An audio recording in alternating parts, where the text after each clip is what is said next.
दोस्तों, मेरा नाम अर्शदीप है। मैं एक शराबी हूँ। ईश्वर की कृपा को स्वीकार करते हुए और अल्कोहलिक अनोनिमस का सुंदर प्रोग्राम फॉलो करते हुए आज के दिन सोबर हूँ और एक खुशहाल जीवन जीने की कोशिश कर रहा हूँ।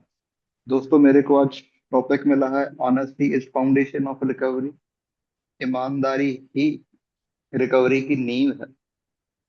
और मैं ये बताना चाहता हूँ कि मैं अपने आप को बहुत ही ईमानदार समझता था।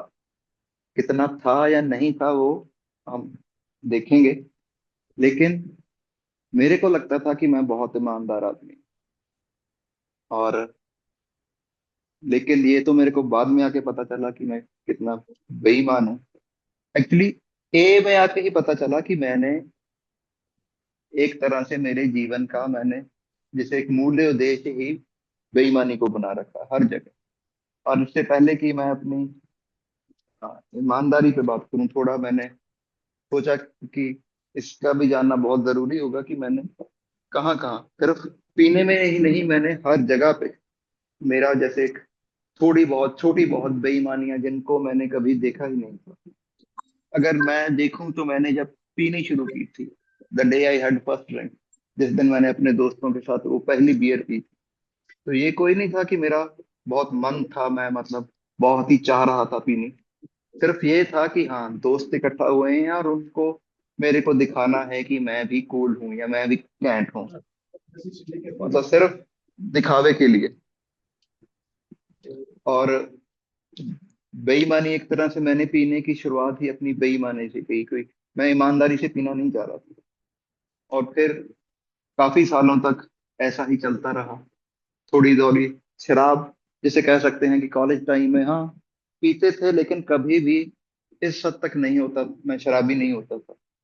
और कमाल की बात है कि मैं बहुत पी सकता था और मैं इसे अपना एक तरह से यूएसपी मानता था कि यार मैं बहुत पी के भी शराबी नहीं होता। वो बाद में जाके पता चला कि वो ही मेरी सबसे बड़ी कमजोरी थी। लेकिन आ, बहुत देर तक ऐसा ही चला। मैं जिसे कहते हैं कि पीता रहा और लोगों को मेरी शराब पीने से कोई ज्यादा तकलीफ नहीं होती। मैंने जो कह सकते हैं कि लगातार हर रोज पीने वाला सिलसिला शुरू किया था 2013 में। वो भी इसलिए शुरू कर लिया था कि मेरे को लगता था कि मैं एक्चुअली 2013 में मैंने अपनी नौकरी छोड़ दी। मैं घर आ गया कि मेरा मैं नहीं करूंगा। और जैसे कि घर पे सब मेरे फादर पीते थे, मेरे मामा पीते थे, और वो उनका एक रूटीन था कि शाम को 2 पैग लेने ही लेने हैं। तो मेरे को लगा कि यार अब मैं भी बड़ों में शामिल हो जाऊं। तो मैंने शुरू कर दी हर रोज पीनी। लेकिन शुरुआत में होता था कि हाँ कि बस 2 पैग लिए और बस वो मेरी एक बॉटल जो थी वो पूरा कभी एक एक हफ्ता चल जाती थी। फिर एक हफ्ते में 2 बॉटल होने लगी।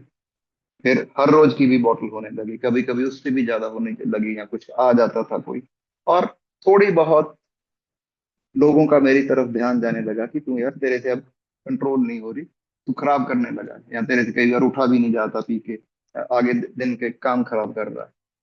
और और जैसे मैं वो अपनी जैसे कहते हैं कि गंड्रियास्त्री में मैं अपना वो मैंने उन दिनों में जब 2013 14 15 में मैं बोतल नहीं लेके आता, मैं पूरी पेटी लेके आता कि यार बोतल का क्या लेके जाना।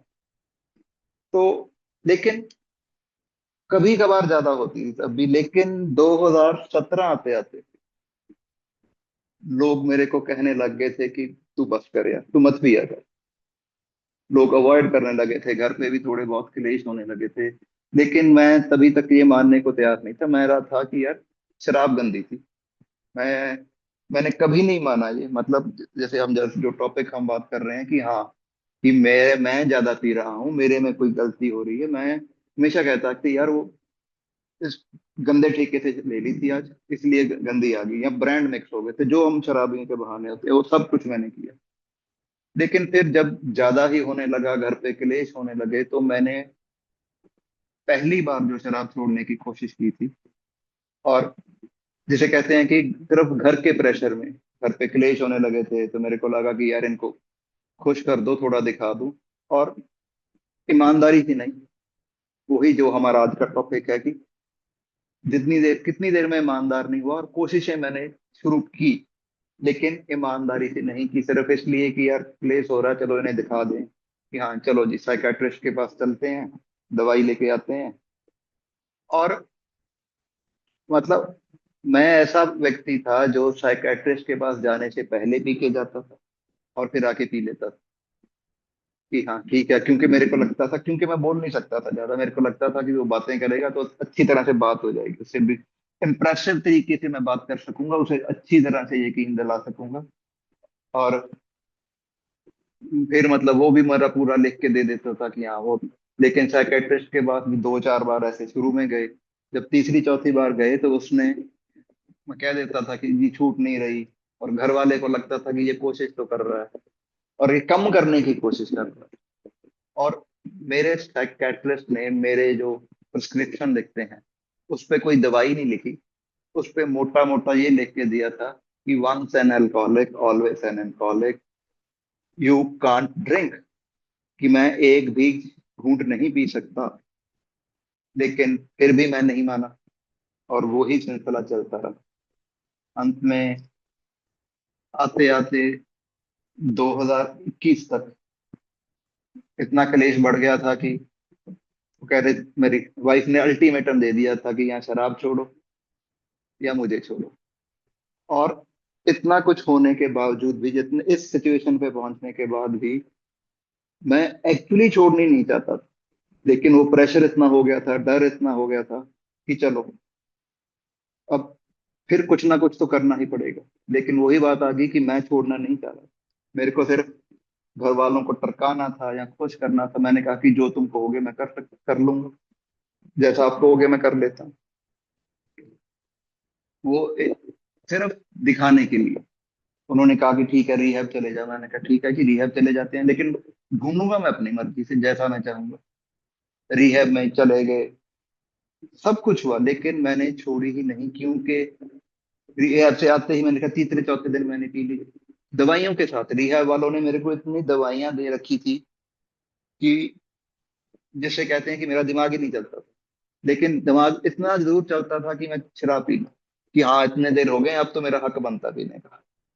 और वो ऐसा उसका रिएक्शन हुआ कि मेरे को, मतलब मेरे ख्याल से 2 दिन होश ही नहीं आया दवाइयों के साथ जब मैंने पी। वो तो घर वालों ने हाथ जोड़ लिए कि भाई तू शराब ही पी ले, दवाइयां मत खा, एक दोनों साथ काम एक साथ मत कर।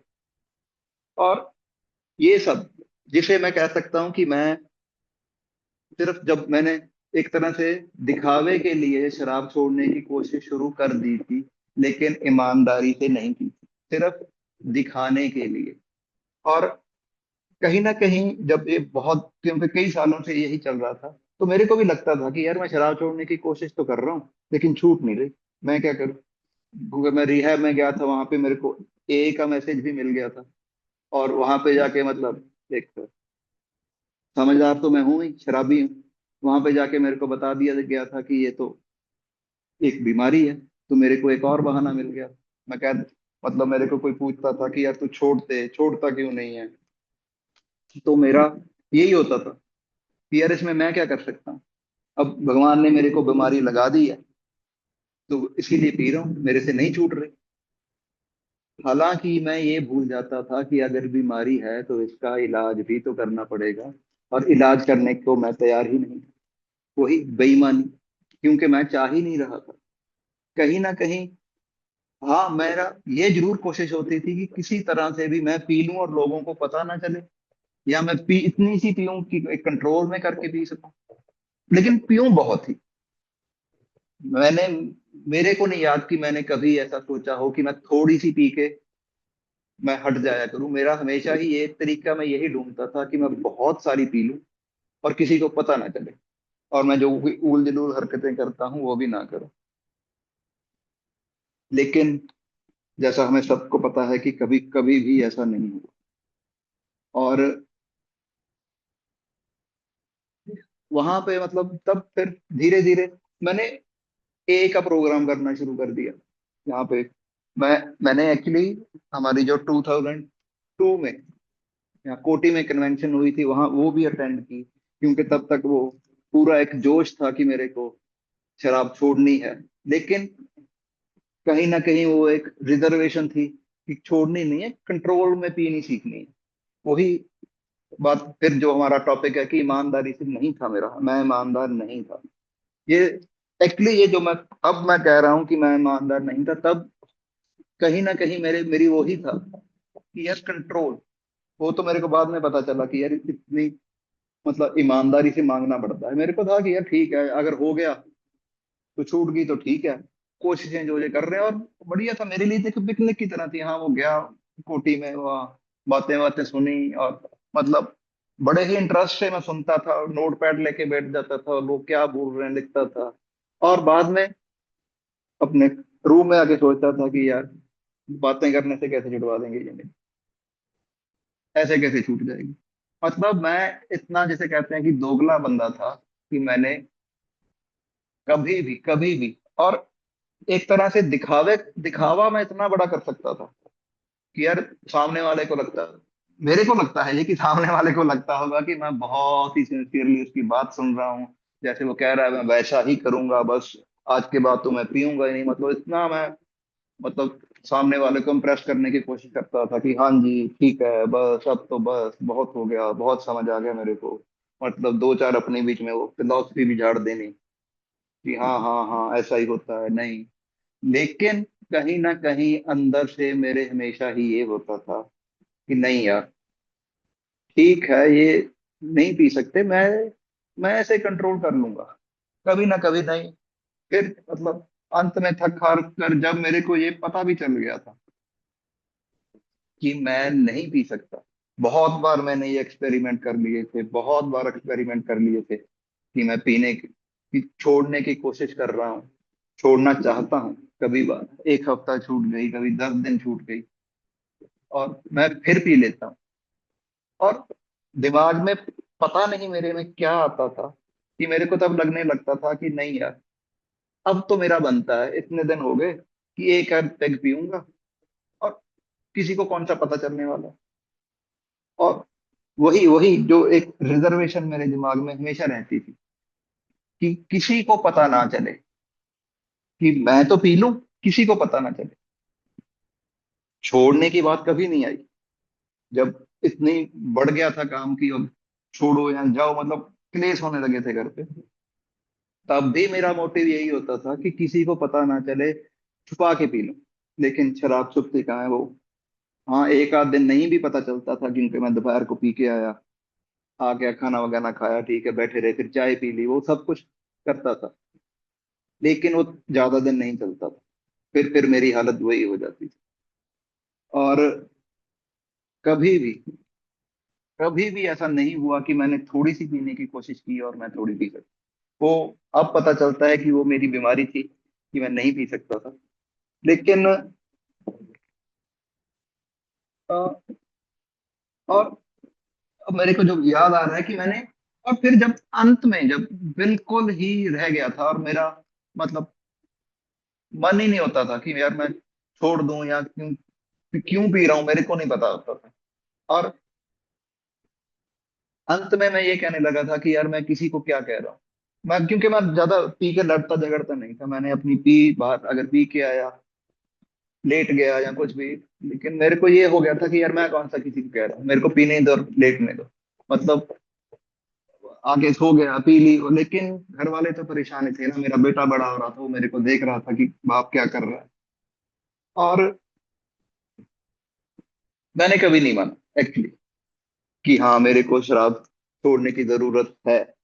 और जब माना कि शराब छोड़ने की जरूरत है, तो मैंने उस पे काम ही ईमानदारी से नहीं किया। जिसे कहते हैं कि आधे अधूरे प्रयास ही किए, कि चलो ठीक है, जो भी जैसा ये कह रहा है। मैंने अपने स्पॉन्सर के साथ, जो मेरे प्रेजेंट स्पॉन्सर हैं, उनके साथ 2022 में भी बिग बुक पढ़ने की शुरू की थी, कोशिश की थी। लेकिन एक दिन ऐसा हुआ कि उनके सेशन में ही मैं पी के चला गया, और उन्होंने अगले दिन मेरे को कहा कि भाई एक काम कर, तेरे तेरे कारण दूसरों का भी खराब हो रहा है।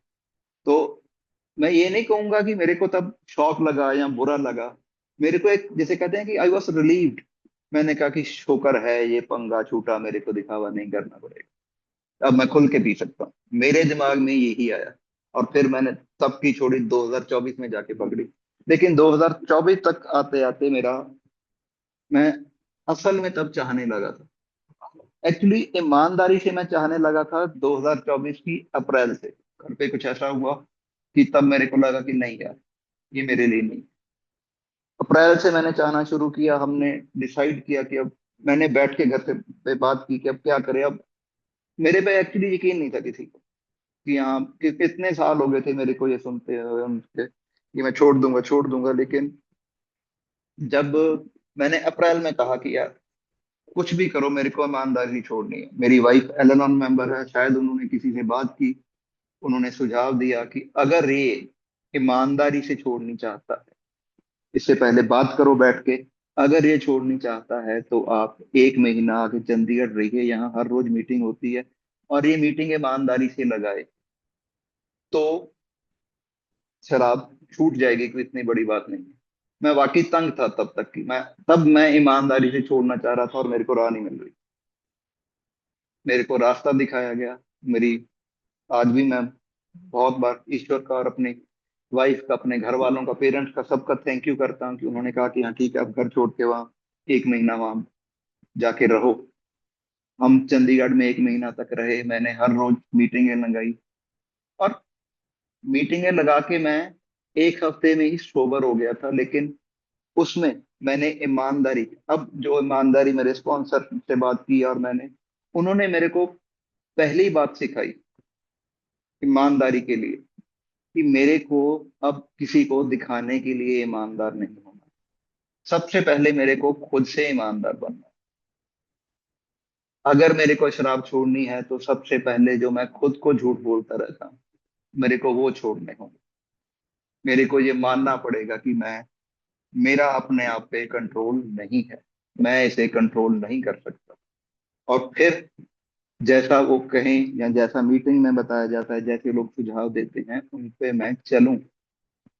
और मैं एक्चुअली में वो चला, ईमानदारी से चला। जब मेरी पहले दिन मैंने जब मीटिंग में गया, लेट पहुंचा।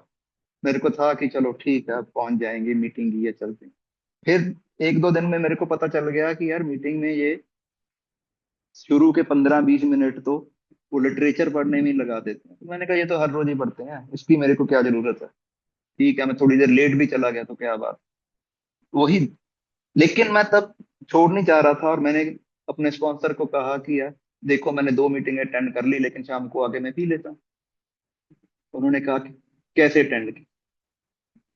मैंने कहा कि हाँ मैं जाता था। कितने बजे पहुंचते थे? मैंने कहा जब वो पढ़ रहे होते थे तब, उससे पहले ही पहुंच जाता था। तब मैंने, जैसे गोल मोल बात हम करते हैं, वो समझ गए कि ये मतलब नहीं जा रहा। उन्होंने मेरे को समझाया कि तू कह रहा है कि मैं ईमानदारी से छोड़ना चाहता हूँ, और तू मीटिंग से ही बेईमानी कर रहा है। जो हमारा, जिसे कहते हैं कि सबसे पहले हम किसी को भी बोलते हैं कि आओ मीटिंग में आ जाओ, उन्होंने मेरे को समझाया कि ईमानदारी से मीटिंग का मतलब ये है प्रेयर टू प्रेयर, कि जब मीटिंग की शुरुआत प्रेयर हो रही है, तुम उस प्रेयर में शामिल हो। और फिर जब मीटिंग का अंत हो की प्रेयर हो रही है, तब उसमें भी शामिल हो। ठीक है, शुरू शुरू में तुम्हारा दिमाग, तुम्हें जैसे हम पंजाबी में कहते हैं कि अच्छी लगी रहती है, कि वो ध्यान तुम्हारा नहीं रहता वहां पे। लेकिन फिजिकली प्रेजेंट रहो वहां पे। ईमानदारी वही है, तुम शुरुआत ही बेईमानी से कर रहे हो, और कह रहे, तूने मीटिंग तो पूरी लगाई ही नहीं, और तुम कह रहे हो कि मैंने मीटिंग लगा ली। ये वही आधी अधूरी मेरी बेईमानी थी। मेरे को समझ आया कि हाँ यार, मैंने ईमानदारी से मीटिंग ही नहीं लगाई। लेकिन असर ये हुआ कि मैंने वही 2 दिन मैंने ईमानदारी से नहीं लगाई। अगले 2 दिन मैं प्रेयर टू प्रेयर प्रेयर मैंने मीटिंग लगाई, और ट्यूसडे को मैंने मीटिंग लगानी शुरू की, और मैंने फ्राइडे के बाद शराब नहीं पी। वो 8 जून थी, और मैंने आज तक वो नहीं पी। और मैं ये मानता हूं कि मैं ईमानदारी से कोशिश करनी शुरू कर दी। ईमानदारी से चाहना मैंने अप्रैल में शुरू किया था, लेकिन ईमानदारी से कोशिश तो जो आधे अधूरी पहले थी, मान रहा था कि हाँ चलते हैं, देख लेंगे, छूट गई तो ठीक है, अगर नहीं छूटी तो भी ठीक है, वो सब कुछ छोड़ के वो मैंने शुरू कर दिया कि जैसा कह रहे हैं ईमानदारी से। वो मीटिंग की भी, जो मेरे को समझ आया कि ये छोटी छोटी बातें बहुत मैटर करती हैं, कि आप कहीं भी आप, जैसे हम बिग बुक में पढ़ते हैं ना कि रिगरस ऑनेस्टी, एब्सोल्यूट ऑनेस्टी, तो सबसे पहले ये लानी बहुत जरूरी थी मेरे लिए, और जब ये आई मैं ठीक होना शुरू हो गया, है ना। और मीटिंग्स करते करते फिर मेरे को वो बात आई कि अब मैंने कहा छोड़ तो दी, छूट गई जब 1 हफ्ता 10 दिन हो गए थे कि हाँ मैं मीटिंग करने लगा, और मेरे को बड़ी खुशी होने लगी कि हाँ ये तो छूट गई। और फिर बात आई कि मैं अब इसे छोड़े रखने के लिए क्या करूं, कैसे कैसे करता रहूं अपने वही। और मेरे को थोड़ा सा स्वाद मैंने चख लिया था। फिर मैंने स्पॉन्सर से कहा कि मीटिंग के बाद अब, एक्चुअली उन्हीं दिनों में क्योंकि मैं चंडीगढ़ में था, हमारे बहुत से रिश्तेदार वहां हैं, तो उन्होंने किसी ने कहा कि हाँ चलो आ जाओ, पार्टी है, तुम मत पीना, तुमने छोड़ी है अभी, तुम मत पीना, तो आ तो जा, आके बैठने में क्या हर्ज है, अब तो छोड़ ही दी है, तेरे को पता है तूने नहीं पीनी।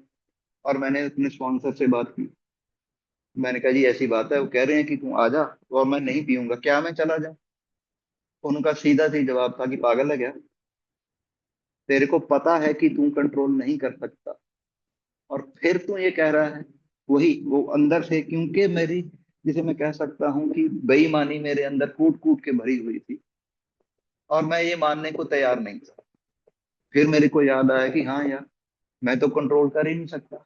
अगर मैं वहां चला गया, जब हम बात करते हैं कि स्लिपरी प्लेसेस की, कि मैं अगर वहां जाके बैठा, और जाना ही क्यों, अगर मैं ईमानदारी से छोड़नी चाहता हूं तो मेरे को इस ऐसी जगह पे जाना ही क्यों जहां पे मेरे को थोड़ा सा भी शक हो रहा है कि शायद मैं पी ना लूं। वो मेरे को अगली बात समझ आई कि ये हर ईमानदारी ऐसा नहीं है कि मैंने ईमानदारी सोच ली अपने आप से, मेरे को वो अपने एक्शंस में भी दिखानी होगी। मैं नहीं गया, और फिर मैंने कहा कि अब मैं करूं क्या, सारा दिन मैं घर पे तो बैठ नहीं सकता। मतलब उन्होंने कहा कोई किताब पढ़ ले, एक जो बिग बुक है वो मेरे पास थी ही, उसे पढ़ता रहा। कि मिलूं किससे, उन्होंने कहा कि उन लोगों से मिल, ए वालों से मिल, जिन्होंने लोगों ने छोड़ रखी है, तू वैसी ही संगत में रहेगा। अगर तू चाहता है कि तू छोड़े रखे या तेरी शराब छूटी रहे, तो सर्कल ही ऐसा बना, ऐसे लोगों से तू मिलता ही क्यों है कि जो, जहां पे जाके तेरी पीने की इच्छा, तेरे को थोड़ा सा भी शक है, अगर ईमानदारी से तेरे को अपना पता है कि तेरे को थोड़ा लगता है कि वहां जाऊंगा तो मेरा जी ललचा सकता है, तो ऐसे लोगों के पास जाता ही क्यों।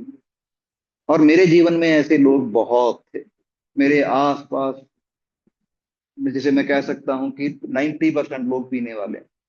मेरा जो सर्कल था वो, शायद कोई एक आध दो जो कम पीने वाला हो, लेकिन कोई कम पीने वाला तो मैं किसी को कह ही नहीं सकता एक्चुअली, क्योंकि उससे कोई फर्क ही नहीं पड़ता। पिलाने वाले भी थे कि यार तू एक तो पी ले, एक से क्या होगा, कोई ना कोई। और ऐसा ही होता रहा था बहुत बार। तो मेरे को वो, सिर्फ और सिर्फ मैंने शुरू किया अपने ए के भाइयों से ही मिलना, इन्हें ही फोन करना, इनसे मिल लेना, क्योंकि चंडीगढ़ में कोई और ज्यादा थे भी नहीं, तो एक भाई के यहाँ जाता था। अनुराग जी के पास एक दिन में चला गया, एक हमारे दोस्त है सुनील जी हैं, उनके पास चला गया।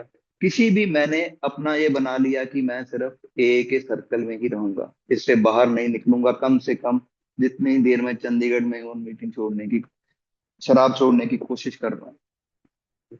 और फिर बात आई बिग बुक पढ़ने की, और इसे अपने जीवन में उतारने की। मेरे मेरे को ये भ्रम था कि ये जो एक बिग बुक है, इसे पढ़ना है, याद करना है, समझना है, किसी को सिखा, मतलब बता देना कि हाँ मेरे को सब कुछ पता चल गया, और बस। मेरे को ये आइडिया ही नहीं था कि इसे अपने जीवन में उतारना है, और वो भी अच्छी तरह से। इसका जो हम पहले ही कुछ ही पन्नों में आ जाता है कि अगर हमें वो, जैसे हाउ इट वर्क्स में हम रोज पढ़ते भी हैं कि कोई भी, शायद मैं सही सही कोट नहीं कर रहा, लेकिन उसमें उसका मतलब यही है कि कोई भी सोबर हो सकता है अगर उसमें ईमानदार बनने की क्षमता हो। और तब तक मेरे को थोड़ा सा लगने लगा था कि हाँ मैं हो सकता हूँ, और मैंने कोशिश की कि मेरे जैसा मेरे इसमें किताब में लिखा जा रहा है, उसे मैं सिर्फ समझू ही नहीं, अपने जीवन में उतारने की भी कोशिश करूँ। मैंने उस सब कुछ किया जो इस किताब में लिखा है, और आज भी कर रहा हूँ, जो मैंने अपना स्टेप वर्क किया। और मेरे को, सही बताऊं तो बहुत ही डर लग रहा था कि मैं कैसे करूंगा। बड़ा ही डर था मेरे मन में। पहले एक पहला ही स्टेप जो था उस पे ही, वो मैंने, जब तक मेरे को मेरे स्पॉन्सर ने आईना नहीं दिखाया, कि क्योंकि शराब के आगे तो मैं हार मान ही चुका था कि हाँ ये तो बहुत बड़ी है। लेकिन कहीं ना कहीं मेरे को लगता था कि मेरा जो जीवन है वो अभी अस्त व्यस्त इतना, थोड़ा बहुत है, हाँ ठीक है, लेकिन मेरे पास सब कुछ है। वो अगर देखा जाए तो मेरे पास कुछ भी नहीं था। मेरा कमाया हुआ था कुछ भी नहीं था उसमें।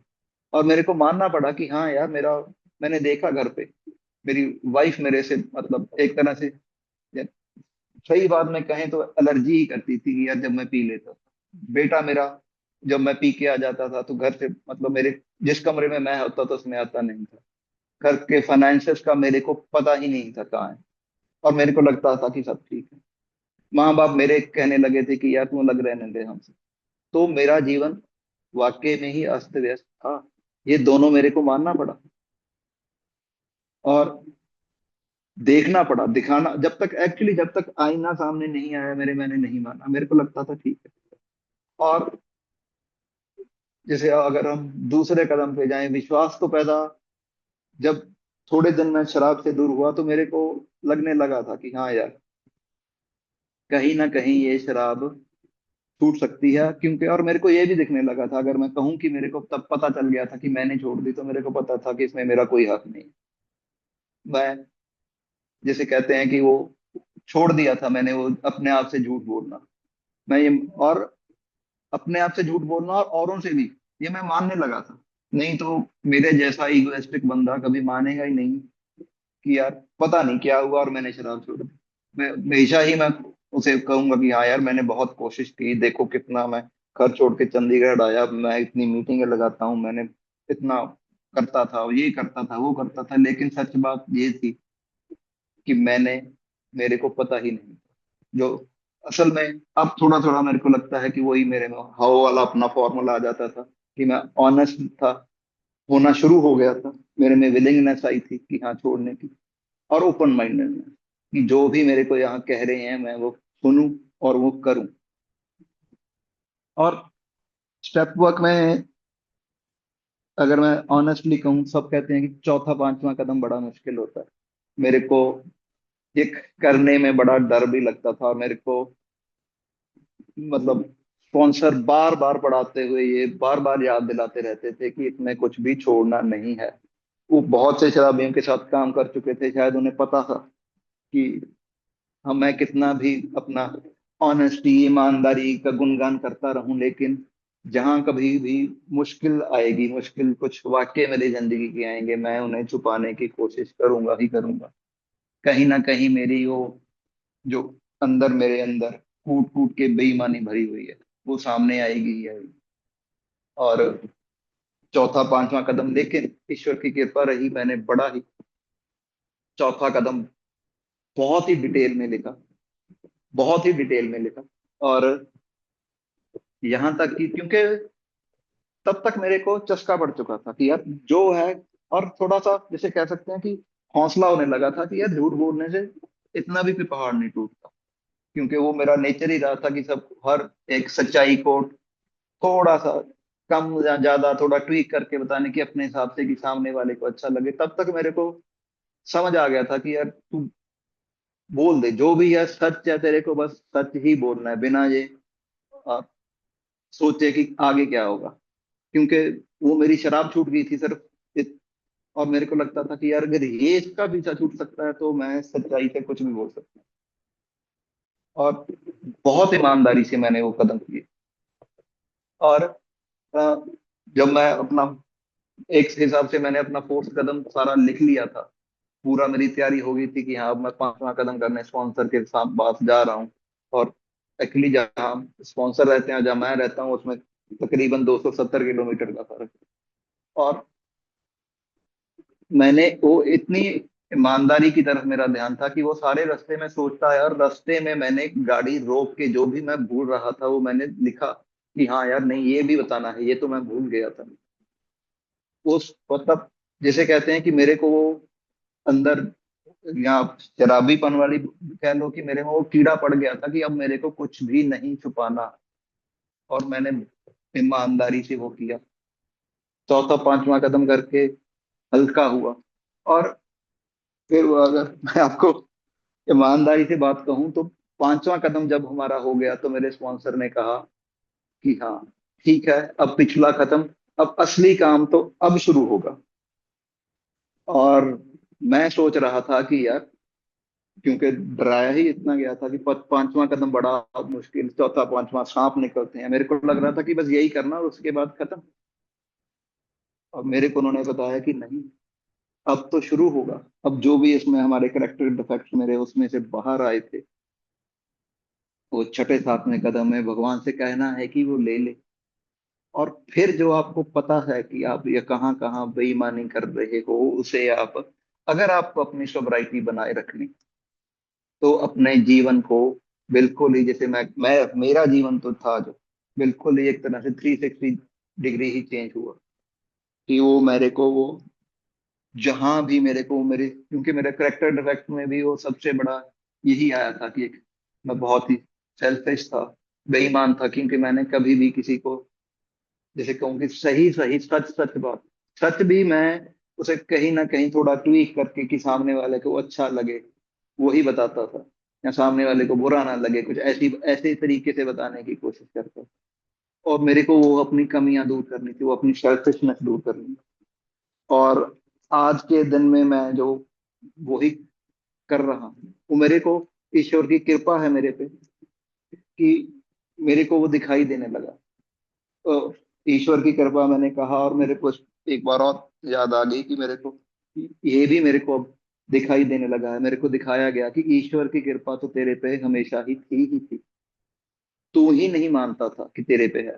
अगर ईश्वर की कृपा ना होती तो जिस ढंग से मैंने शराब पी है, मैं जिंदा नहीं होता। मैंने ईश्वर की कृपा को तब मैंने स्वीकार करने लगा, देखने लगा कि हाँ है, वो भी एक मतलब ईमानदार रहने का बहुत बड़ा हिस्सा था मेरे लिए। कि हाँ यार, मैं ईमानदारी से मानूं तो सही कि जो मैंने कुछ नहीं किया, भगवान ही कर रहे हैं। और अगर मैं भगवान से मांगूं, कुछ भी कहूं कि हाँ ये ले ले भगवान, मेरे से नहीं संभल रहा, तो वो करते हैं। कंडीशन वही आ जाती है बार बार, हमारी इच्छा कितनी है, वो कितनी ईमानदार इच्छा है, कितनी शिद्दत से हम चाहते हैं। और कुछ भी चाहे वो ईश्वर मतलब हमेशा ही पूरी करते हैं।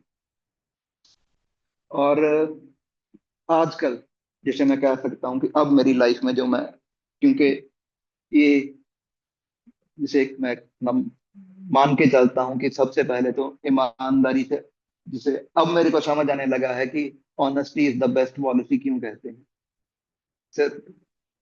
क्योंकि मेरी नींव ईमानदारी से शुरू हुई थी। बाकी सब कुछ बाद में आ जाता है, पहले मेरे को मानना ही पड़ा। वो मेरे को अपनी वो छोटी छोटी चोरियां जो मैं खुद से करता था, लोगों से करता था, चोरियों से मेरा भाव है, जो मैं पता होते हुए भी जो काम कर लेता था, वो जब मैंने छोड़े, ईमानदारी से छोड़ दिए, मानने लगा कि हाँ है यार। और सही तरीके से जब मैंने अपना स्टेप वर्क किया, तो आज मेरे को, अगर थोड़ा सा एग्जांपल दूं, तो आज मेरे को, मैं लोगों को दिखाने के लिए ऑनेस्ट नहीं हूँ, मैं अपने लिए ऑनेस्ट हूँ। आज जो पहले मैं अगर कोई रेड लाइट पे कोई कोई मेरे को नहीं देख रहा, या मैं अकेला ही खड़ा हूँ, तो मैं क्रॉस कर जाता था। आज मैं वो भी नहीं करता। अगर मैं खड़ा हूँ, आगे पीछे से कई बार ऐसा भी मेरे साथ हुआ है कि लोग पीछे से मेरे को हॉर्न मार रहे हैं कि चल यार, कोई है तो है नहीं, सारी सड़क खाली पड़ी है, तू क्यों खड़ा है? लेकिन मैं, ये बात को मेरे को बहुत अच्छी तरह समझ आ गई है कि ये छोटी छोटी बेईमानियां ही हैं जो आगे चल के बड़ी बन जाती हैं। वही फर्स्ट लिंक का ही हिसाब है, कि अगर मैं छोटा सा पैग भी पी लूंगा तो आगे चल के वो बहुत बुरा होगा। अगर मैं छोटी सी बेईमानी भी करूंगा, तो कहीं ना कहीं मेरे को लगेगा कि इतना सा करने से क्या होता है। लेकिन शुरुआत हमेशा छोटे से ही होती है। तो आज मैं ऐसे अपना, जिसे कहते हैं कि अपना मोटो बना के चलता हूँ कि मेरे को नहीं जाना। और हाँ, बहुत सारी, क्योंकि मेरे, मैं ये ईमानदारी से मानता हूं कि मेरे में बेईमानी एक तरह से कूट कूट के भरी हुई है। मैं हर, क्योंकि इतने सालों तक मैंने सारा काम बेईमानी से ही किया है। वो चाहे अपनी शराब कि सही मात्रा नहीं बताने में हो, चाहे अपनी इच्छा, शराब छोड़ने की इच्छा को सही ना बताने में हो, शराब के लिए पैसे का जुगाड़ करने के लिए हो, और उसी चक्कर में लोगों के सामने अच्छा बनने का हो, जो कि अंदर से मैं नहीं था। और जो मेरे दिमाग में चल रहा होता था, मेरे को हमेशा ही ये होता था कि किसी को पता ना चल जाए। पता नहीं कैसे कैसे ख्याल करते थे, और ये हम, मेरे को बताने की यहाँ जरूरत नहीं है और बताना भी नहीं चाहिए, क्योंकि बहुत ही गंदे विचार होते थे। अब जब एक्चुअली में, अब जब विचार भी आते हैं तो मैं ईश्वर से प्रार्थना करता हूँ कि यार मेरे में, भगवान मेरे को इससे दूर करो। और इसी इसी से मैं, इसको मैंने, जिसको आप कह सकते हैं कि अपनी नींव मैंने इसको बना रखा है। बाद की बातें सारी की सारी धीरे धीरे आने लगती हैं, लेकिन ईश्वर की बहुत कृपा है मेरे पे कि मेरे को अब वो दिखाई दे जाते हैं। और भगवान ने मेरे को इतनी हिम्मत दी है कि जब भी कभी मेरे से हो जाती हैं गलतियां, इसमें कोई शक नहीं है कि होती है, मेरे वो आदत ही है मेरी, मेरे कई बार झूठ, वो जैसे कहते हैं कि वैसे ही निकल जाता है फ्लो फ्लो में, या कई बार कुछ बढ़ा चढ़ा के बातें मेरे मुंह से ऐसे ही निकल जाती है। लेकिन अब ईश्वर ने अब इतनी हिम्मत दे रखी है कि जब भी मेरे को पता चल जाता है तो मैं सामने वाले से तभी माफी मांग के उसे कह देता हूँ कि यार ये मेरे से थोड़ा सा गलत हो गया, ये ऐसा नहीं था, ऐसा है। और अगर अकेले में हो तो मैं ईश्वर से तभी भी माफी मांग लेता हूँ। तो दोस्तों, मेरे को सिर्फ इतना ही आज कहना था, क्योंकि ईमानदारी जो है, मेरे ख्याल से जब तक मैं ये रहूंगा तब तक मैं कम से कम सोबर तो रहूंगा ही रहूंगा। और दोस्तों, thank you so much for listening to me. और ये जो मैंने आज बात कही है, ये सिर्फ मेरा एक्सपीरियंस था। इसमें से आपको जो भी अच्छा लगे वो प्लीज आप रखिए, और जो आपको अच्छा नहीं लगा वो कृपया यहीं छोड़ जाइए। और thank you so much for your patience listening. Thank you so much.